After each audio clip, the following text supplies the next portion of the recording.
Welcome to a pair of bookends, the book club you can carry anywhere. We are your hosts and hopefully your new bookish pals. I'm Hannah MacDonald. And I'm Lydia Clare. Welcome, Bookends, to a special bonus episode where we get to squeeze in another favourite read of recent times. Today we will be discussing the compelling and moving novel Salt and Skin by Eliza Henry-Jones. Luda, a photographer, and her two teenagers arrive in the Scottish Northern Isles to make a new life. Little do they know that everything is about to change. A beautiful and magically immersive novel about a family on the edge and a community ensnared by history that gathers to a truly unforgettable ending. Eliza Henry-Jones is an author, freelance writer, PhD candidate and flower farmer based in the Yarra Valley in Victoria. She's the author of 3 adult novels and 2 young adult novels. Her novels have been listed for multiple literary awards, including the ABIA, NSW Premier's Literary Awards and QLD Literary Awards. Her short fiction, non-fiction and features have been widely published, featuring in the likes of The Guardian, The Sydney Morning Herald, Country Style and The Age. Eliza also holds qualifications in psychology as well as grief, loss and trauma counselling. Her latest novel, Salt and Skin, was published last year by Ultimo Press in Australia and New Zealand. Her latest novel, Salt and Skin, was published last year by Ultimo Press in Australia and New Zealand and was published in July by September Publishing across the UK and the US. We are delighted to have Eliza with us today to chat all about this wonderful novel. Eliza, welcome to a pair of bookends. Thank you so much for having me. So, Eliza, we are so pleased to have you on the podcast, and we have to ask you our favourite question, which is, what are you currently reading? I am currently rereading Surfacing by Kathleen. I had to pick my 5 top books for an interview a couple of weeks ago, and it sort of reminded me that it existed, and it's been a few years since I last read it, so it was a treat to delve back into that. Oh, wow. Are you much of a rereader? Do you reread a lot of books, or...? I've started rereading again. I used to pathologically when I was younger, and then I kind of had a bit of an existential crisis, which I think a lot of us have as readers, and we realize how many books we can actually squeeze into one lifetime. But I think these days I just want to be immersed and I want to be engaged. And if that's different books or if that's the same book over and over, I'm happy. Absolutely. Yeah, I think I've always been a bit of a rereader. Like my favourite books or books that move me, I tend to gravitate towards, especially if if you're having a bit of a mental health dip or anything like that. It's like chucking Friends on for the 100th millionth time and just knowing what's going to happen and bringing yourself comfort from it. I think that you get that from rereading a great book, definitely. But I know that, Hannah, you're not much of a rereader, are you? No, because like you said, there's so many books to read and you've got such a short amount of time in your lifetime to get through them all, and I just get overwhelmed by how many books that I want to get to. So it feels like I'm almost going backwards by rereading something, although I did reread Sally Rooney's Conversation with Friends before do you know what, when an adaptation comes out, it's like it gives me an excuse to go back and reread something before I enjoy the adaptation, because it's almost like I want to keep my own ideas of the characters in my head before I have the actors that have been cast in it, before I have them imprinted, so I can never go back and have the same reading experience. So yeah, I'm quite weird about rereading, but I'm hoping to do some more rereading at some point. We shall see. Now, onto your wonderful novel, Salt and Skin. To start us off, I would love to find out more about the inspiration behind the book. Where did the story first come to you? I went to Orkney in 2017, and it was meant to be a break from writing. I didn't even have my laptop with me, and we went to St Magnus Cathedral, which is this beautiful, beautiful cathedral in Kirkwall, which is the capital of Orkney. And they began, its foundations were laid in like 1137, so it's a very old construction. And being able to visit that space and see where they kept people who were incarcerated during the witch trials in Orkney in the 17th century, seeing the double hangman's ladder that the convicted climbed up to the gallows, and visiting the site where they were executed, which at the time that we were there hadn't had a memorial built yet. I think they've since added a sundial. But when we went, it was just this little grassy patch in the middle of a very suburban kind of mundane street. And something about that juxtaposition and something about the physicality of the ladder and the space and the sight of these executions just really stayed with me when I came back to Australia. And I was also very struck by the way that the climate change was impacting Orkney and the way that it's impacting Australia. We're two geographical locations that are at the forefront of climate change. And as someone who grows a lot of their own food and grows flowers that we sell to florists and that sort of thing, it's very entwined with our everyday life. So that was very much in the forefront of my brain. And it took having a baby and being a little bit delirious to actually start getting the words down on the paper. But it was a really wild book to write. I had quite a few moments where I wasn't sure that I'd actually finish it because it felt very large and intimidating. But I was very happy to actually get to the end of that. Do you tend to have like characters or scenes that come to you first? Yes, so for me, it'll often be these very visceral flickers of scenes and a sense of mood and understanding how the characters would react in a certain situation. Those are sort of the key things that give me the pulse of the story in those early stages. And one of my favorite parts of rewriting and editing as I progress along is actually going back to those earlier scenes. And because I'm suddenly more familiar with the characters, being able to tweak, the very specific turn of phrase they have or the things they notice in a particular scene. And Salt and Skin is written from, five different perspectives, possibly six. I don't know. I've repressed that.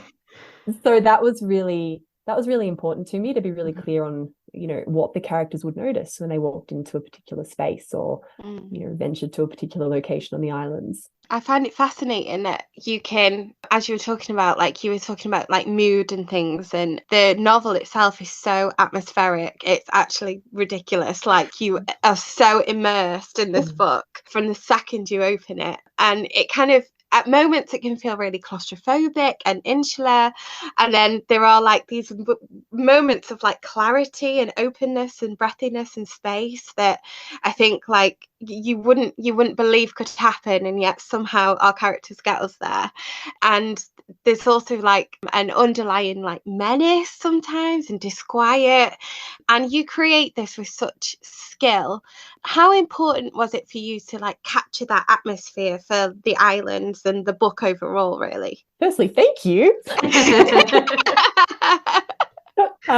And secondly, how I portrayed the land and the place and doing justice to those things in the book was really important to me. I really wanted the place to feel like a really active participant in the story, not just a backdrop to human actions and interactions and drama. And it was a really weird writing process because most of it was written during lockdowns. And in Melbourne, we're about a bit over an hour outside of Melbourne, our closest capital city, but we still count as being part of the city. So we were in the very long lockdowns. So yeah, most of it was written during lockdowns. And it was kind of a bit jarring because where I live is very, very disparate landscape to Orkney.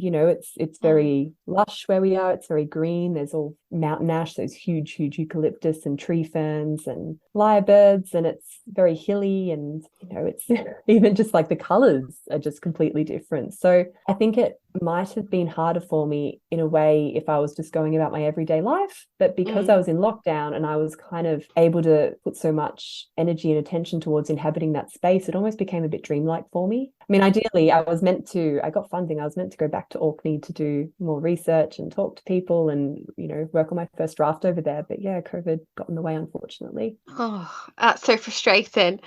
But I do think that a lot of what the atmosphere does for the reader may have been informed by how we all kind of felt during lockdown and the pandemic, because we did all feel kind of isolated and away from everybody, and communities became very important, and this book does kind of explore communities and everyone being in each other's pockets really well. And it's definitely the atmosphere for me was just like one of the best parts of the book. It was just so immersive. It was brilliant. Oh, thank you.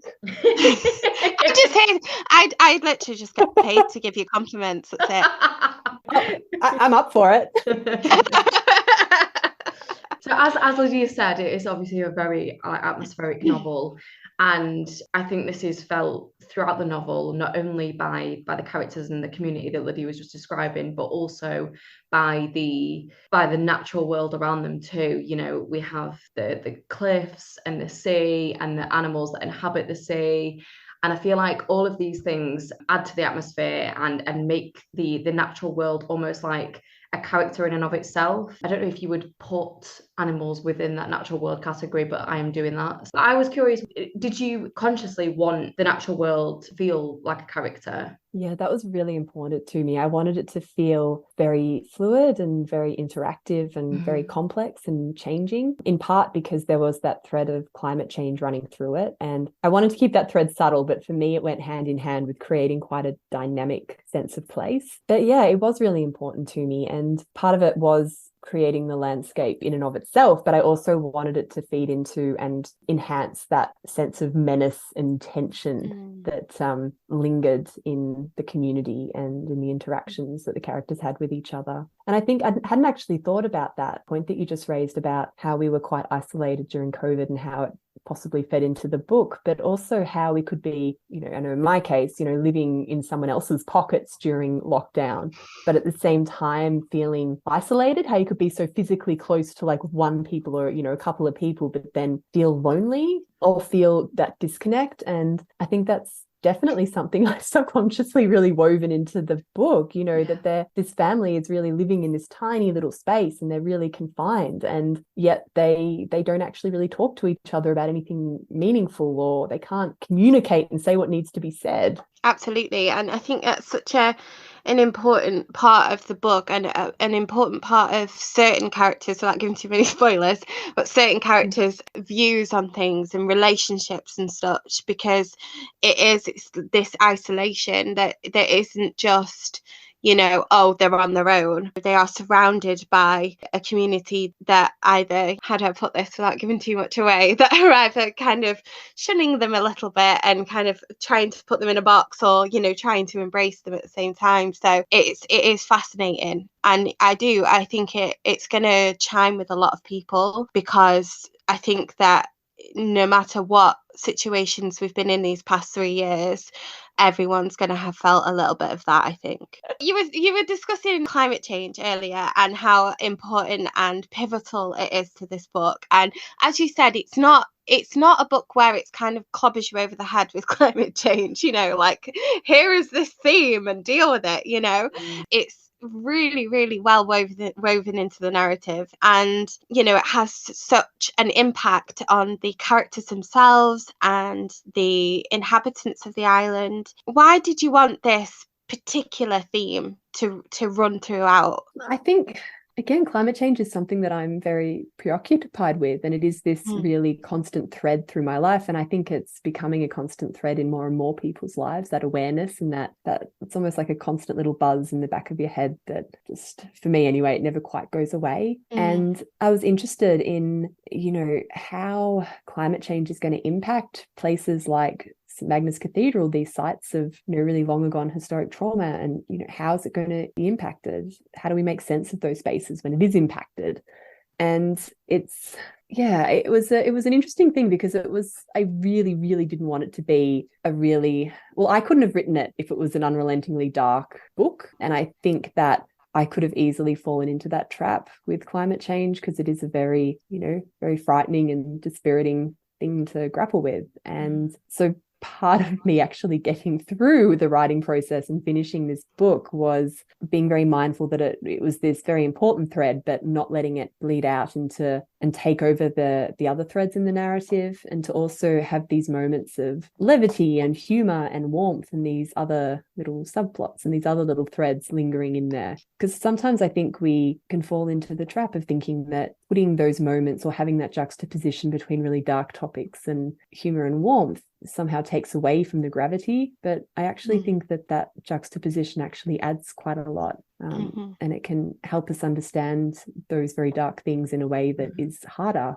in an unrelentingly dark story. I feel like climate change can be quite a dense topic, and it can be quite overwhelming when it's like trying to consume it as a topic like it is. It can be quite overwhelming, and some writing about climate change that I've read like has been quite dense, and I really felt like just what you were saying then, that it always feels like something buzzing around in the background for you. Like it definitely felt like that in the book, that it's something that you couldn't really look away from, but it was written in this way that's kind of accessible and easy to understand. Like, okay, this is like serious, and this is what's happening, and this is how it's going to impact all of these people that live in this community, and this is how it's going to impact all of this land in all of these different ways.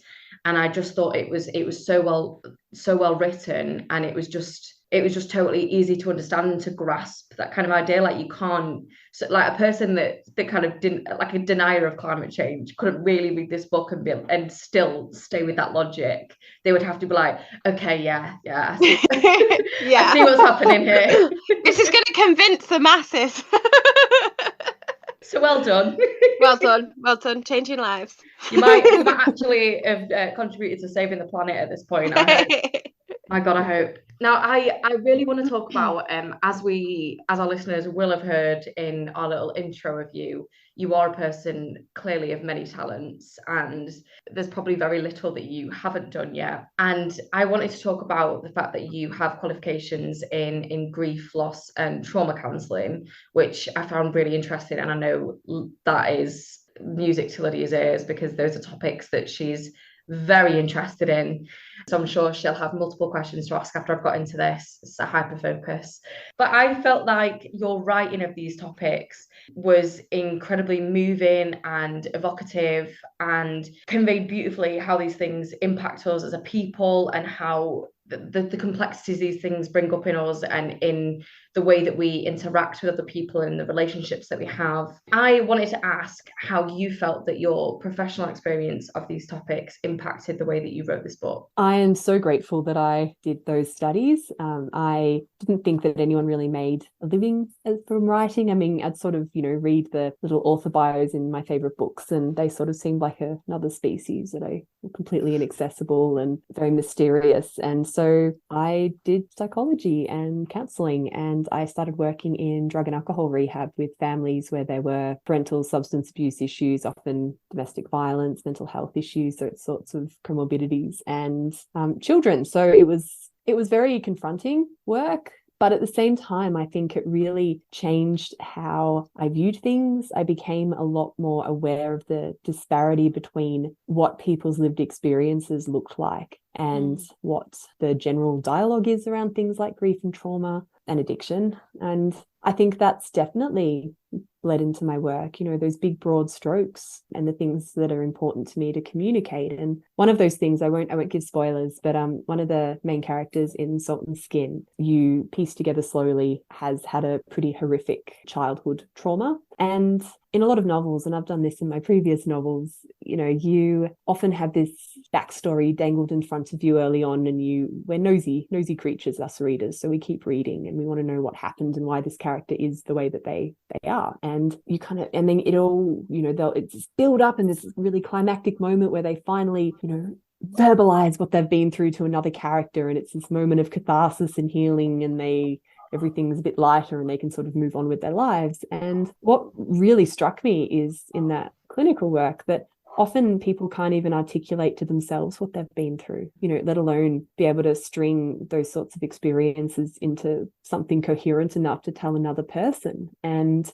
that sometimes trauma remains unspoken, and it just remains as this lingering presence. And so even though you as a reader can piece together what this character's been through, I really wanted him in the story to never actually verbalize it. Mm-hmm. And he's still seen, and he's still held, and he's still valued, and he still has all this potential, thrilling potential that comes with being a young person. And that was one thing that really was informed by the work that I've done and by the things that I've studied. Absolutely. And I think that, like you were talking about, this kind of what you write really well is the inability to communicate what you're really feeling when you're going through grief or when you've got trauma, because sometimes you just can't put it into words.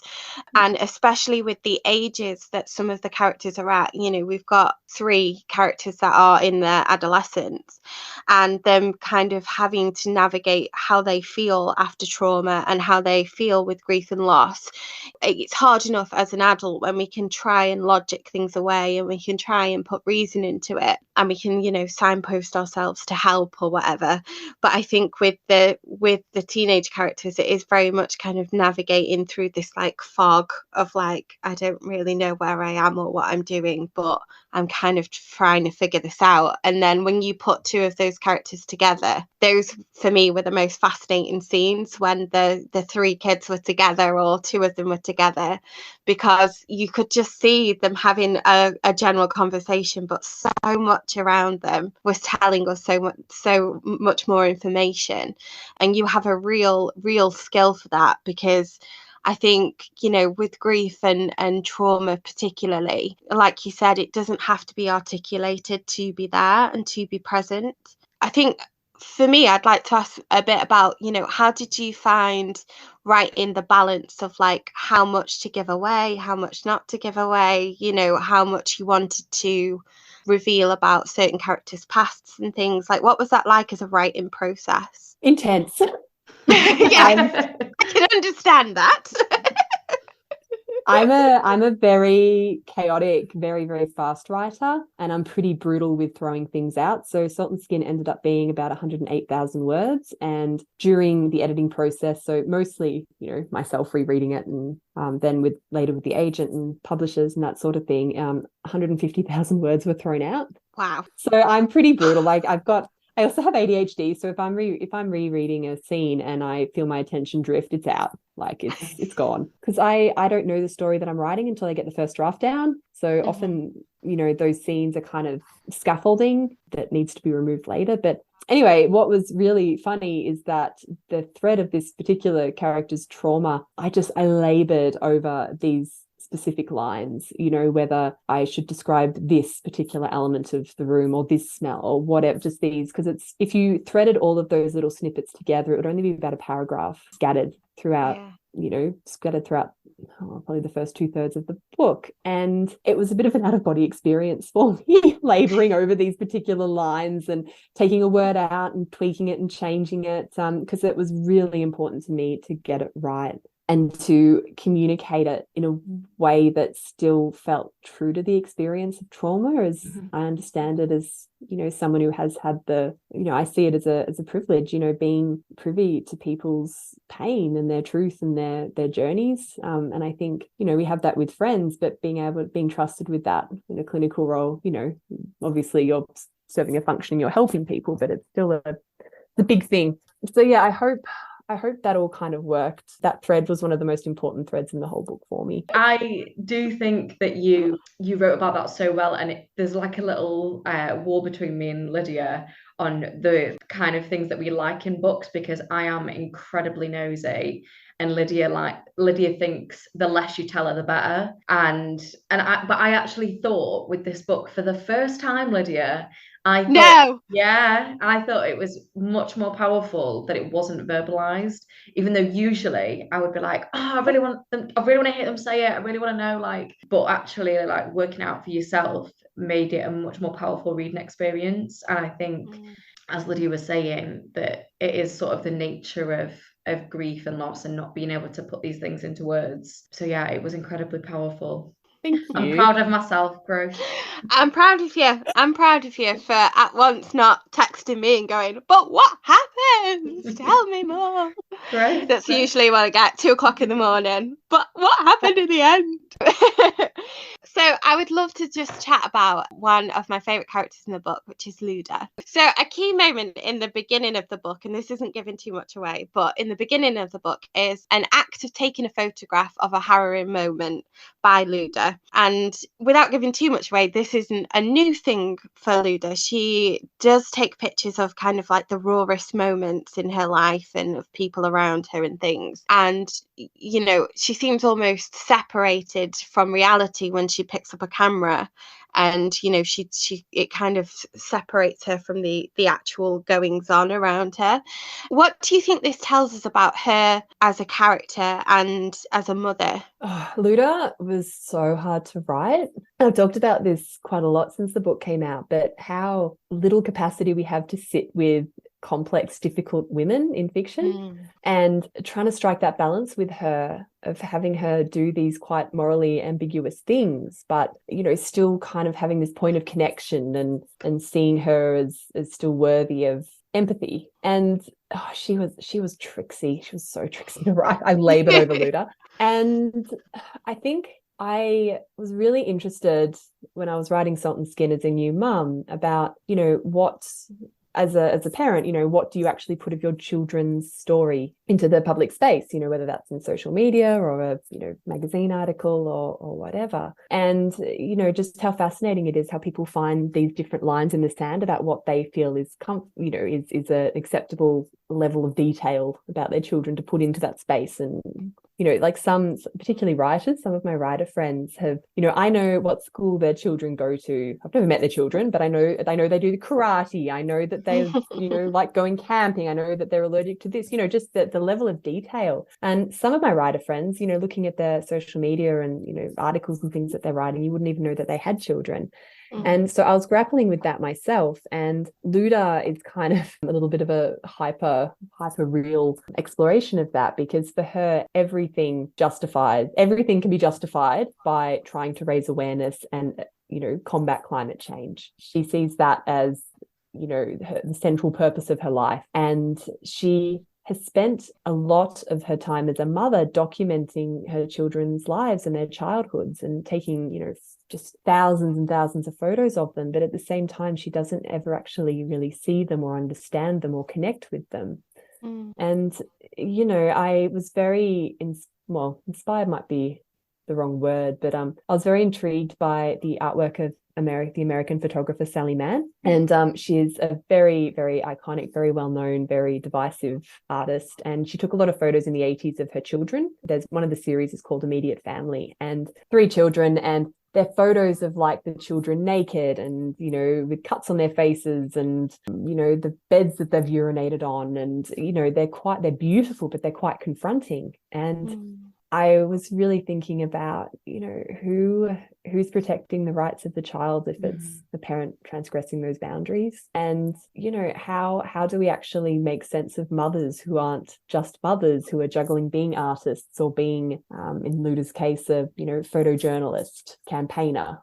How do we make space for that sort of duality? And I think that complexity, is what I found most fascinating, because it was, I think it's so refreshing to read a female character who is complex, and to a point where you do kind of not know how to feel about her. You make up an opinion within the first couple of chapters, like, oh, this is the type of person she is. And then as time goes by and events happen, that opinion completely gets flipped and gets changed. And I think that everybody is going to have a slightly different take on Luda, and I think this will be a great book for like book clubs and sitting around a table and being like, so what? I mean, I know that me and Hannah have had like discussions that have been like, oh right, oh, that's how you feel, okay, because it is just one of those characters that, she's divisive but also empathetic, and she's sensitive but she's also completely chaotic. And I just thought you wrote her so well. So it's definitely worth reading the book just so that you can chat about Luda. Yeah, she's not a character that you'd forget in a heartbeat, was she? No. I'm always curious about what it's like for writers in terms of letting go of characters like that, because you obviously said it was intense writing about her. So what is that like, having to let that character go? Do you feel like the voices stay in your head, or once the book is written, are you kind of like, let that go now? For me, it was a bit of a strange process. I worked really intensively on this book for 3.5 years, which is the longest I've spent on a novel.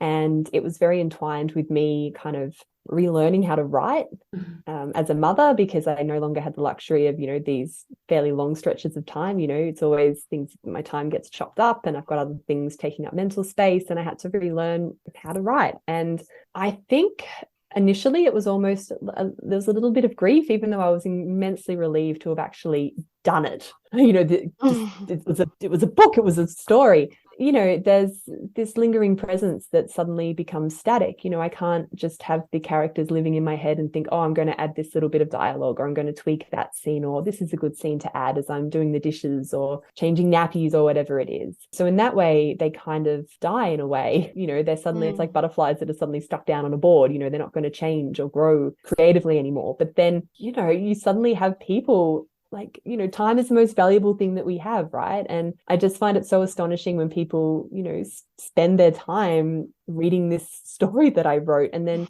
engaging with the characters and having thoughts about it. Like, it's astonishing, it's magic. And, so they sort of take on a life of their own and people's opinions, and the ways that I think people pick up on things that you weren't consciously aware of when you were writing the story. So it's such a privilege to be able to, have people engage with your work. So yeah, that was a very long answer, but no, yeah, so we love a long answer. Don't worry. We love it. Now, I want to ask a question about your book in terms of genre, because I found that she's already laughing. Yeah. So yeah, your novel feels like a sort of an amalgamation, I think is maybe the right word, of genres. But I definitely felt this sense of maybe like magical realism with the character, especially of Theo, who I think is one of the most fascinating characters that I've read. And he's described in various ways, and there's a real curiosity about him from the community that they live in, about where Theo comes from and how what he can be described as and what he actually is. And I also felt that you spoke briefly earlier about the witch trials, and there's obviously that element of historical fiction. What drew you to writing about these particular ideas, and did you know that you were having this sort of mixing pot of genres whilst you were writing it? Yeah, I have no idea what genre this book is.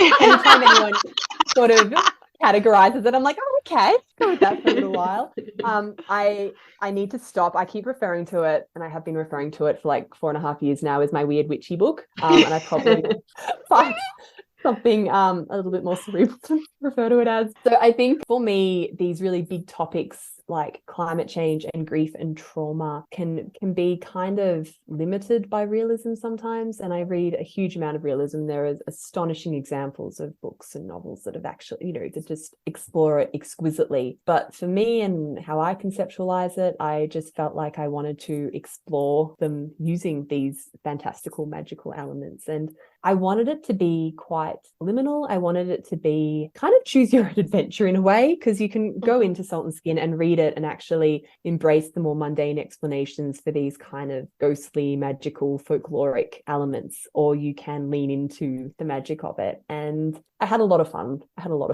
Weaving those things in. And, part of it, so Theo, I drew on a lot of Selkie folklore. That's something I've been really preoccupied with since I was a kid.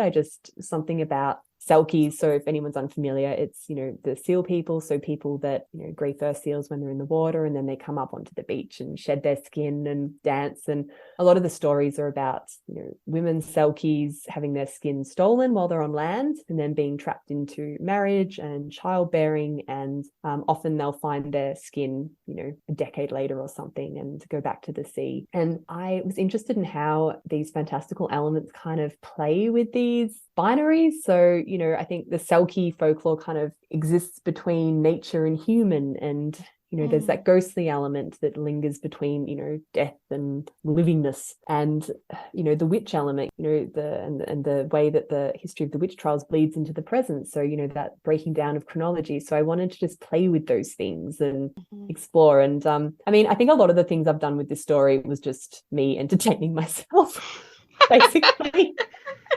I love that.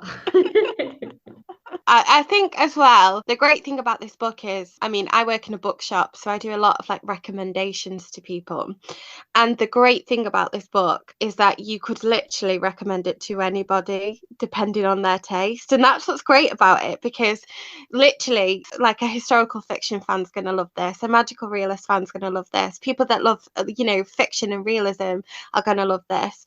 And there's so much for everyone in it. And I think there is the danger when there's a book like that of it kind of becoming a mishmash and it not quite making sense, or, it not quite slotting into what you want it to be. But because of how well you've written it and because of how great the content is, you just go with it. And I love that. I love that it's kind of like chaotic energy, but it's so worth it. It's amazing. But in the best way possible. But in the best way possible. This is it. It's like exactly what you want, And so if you are like me and you love a pick and mix, like, this is it.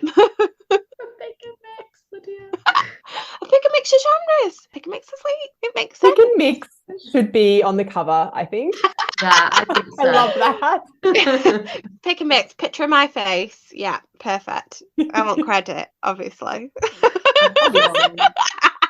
Anyway, moving on. Lastly, finally, before I let you go, because I will let you go, don't worry, you're not trapped.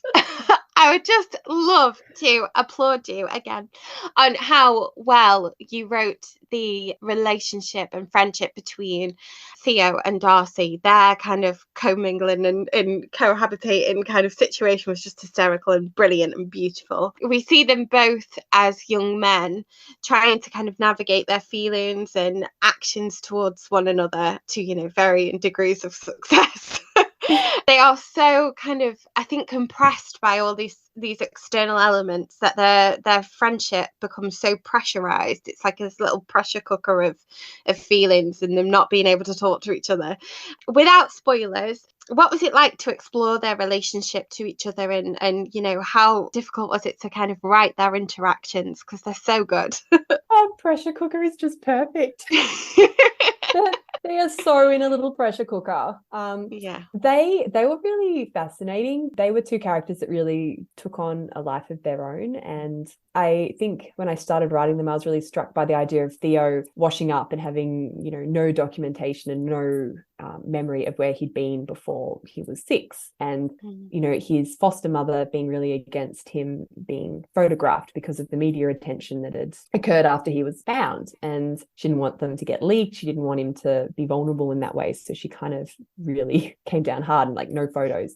Versus Darcy, who has had, so many moments of his life documented by his mother that doesn't really see him, and what it's like for them to actually connect. And I'm really fascinated by adolescence, just in terms of characterization. And I'm really fascinated by the ways that, teenagers kind of are perpetuating these patterns from childhood, but at the same time forging these new patterns that are going to take them into adulthood, and how these very disparate patterns kind of collide with each other and interact, and the effects that has on their relationships and their sense of self and all the rest of it. And I think they were just like the ultimate kind of adolescence, just, so full of feelings and so drawn to each other and so able to see each other, but not able to talk about it or communicate what needed to be said for most of the story. But I was very clear on where I wanted them to head, and I was very clear on the key moments that I wanted to explore with them. So they were a joy to write.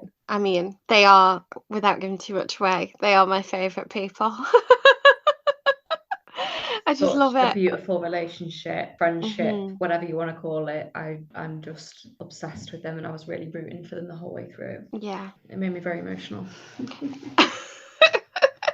Don't, because I'll cry. Glad. We know I will. We know I'll cry, so let's not. So unfortunately we have to let Eliza go now, which is very upsetting.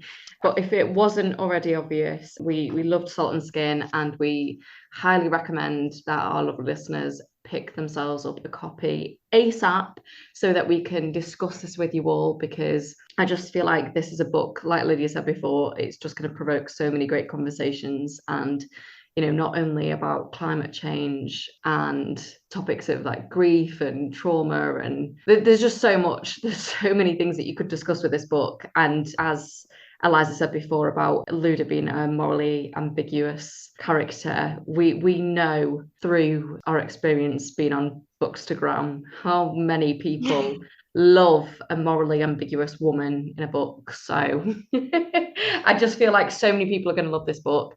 But before we actually let you go, we need to get some recommendations from you. So is there anything that you've been enjoying recently that you would like to share? Oh, goodness me. I actually recently read The Situation in the Story, the whole book by Vivian Gornick, which is, about constructing personal essays and memoirs. So for any writers out there, that was a really, really great book. And I also recently read and really love Peter Darling by Austen Chant. And it was a kind of like a queer trans retelling of Peter Pan and Captain Hook. Really, really enjoyed that. Fab. That sounds good. Yeah, it does. And yeah, my sad little brain has short-circuited, and I will no doubt be sitting bolt upright in my bed at 2 a.m. thinking of all the things that I have been reading and watching and enjoying lately. No, we love it. You've given us two recommendations. That's good enough for us. Eliza, thank you so much for coming on A Pair of Bookends. I've absolutely loved this conversation, and I think so many people are going to take so much from it and find everything that you've got to say about your writing process and about this book so interesting. So thank you. Thank you so much for having me, and thank you for reading. For our listeners, I will pop a link in the show notes for you to buy yourselves a copy of this book. As we said earlier, it is available all over now. It's available in the UK, the US, Australia, and New Zealand, you lucky things. So I will try and pop links to buy copies in all of those places. But yeah, as I said, it's out now. And Eliza, where can our listeners follow you online if they wish to? I'm mostly loitering around on Instagram, and I'm just Eliza Henry-Jones on there. On Twitter, a bit more sporadically. And I've also got a website, which is just elizahenryjones.com. So amazing. Thank you. Normally lurking. And listeners, if you wish to follow us, you can do so at A Pair of Bookends Pod on Instagram and Threads, and at A Pair of Bookends on Twitter and TikTok. Please, if you enjoyed this episode, don't forget to rate, review and subscribe so we can reach more listeners. And that is all from us. So thank you so much once again, Eliza. And thank you, listeners, for listening. Bye-bye. Bye.